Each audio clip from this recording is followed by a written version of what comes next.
Let's head back to the voicemail of Truth and Reason. I've been thinking about the Winston experience.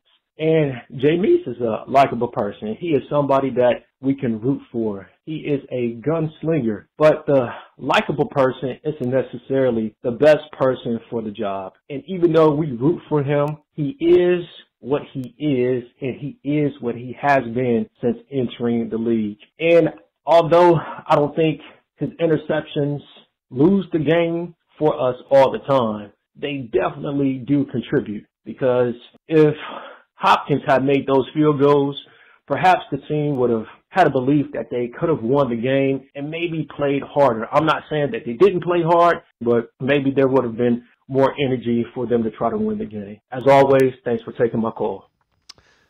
Appreciate all of the voicemails. Tim, when you look at Jameis Winston, likable, entertaining, I don't look at that.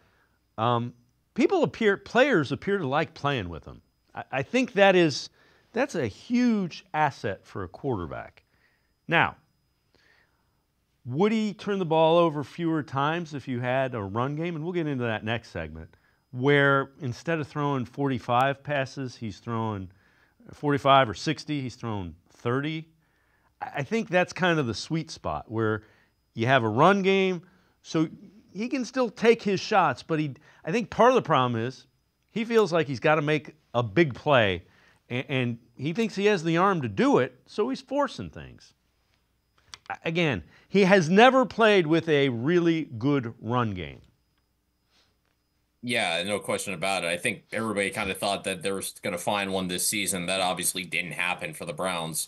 So you look at yesterday, obviously the Steelers had an elite run defense. I know the Browns had a solid game by their standards, running the football, against a very stout Steelers defense, 140 yards as a team.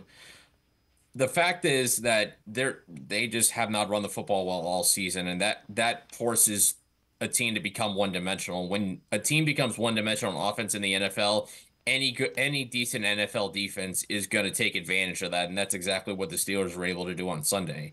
And the last two games, I think, are a reminder of why Jameis Winston isn't considered a franchise quarterback. Yeah, he has the elite arm talent. Yeah, he can keep an offense in games, and this offense has certainly been much better since Jameis Winston became the starter than it had in the first 7 games under Deshaun Watson.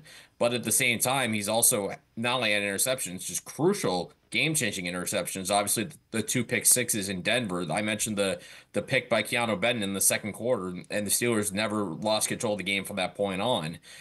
It's just kind of been the story of his career that he's kind of loose when it comes to protecting the football. And if you turn the ball over too many times, coaches aren't going to have a lot of trust in you. And that's why Jameis Winston is now on his 3rd team, and why, when his rookie, despite being drafted first overall in Tampa in 2015, why the Buccaneers were okay letting him walk and then signing Tom Brady.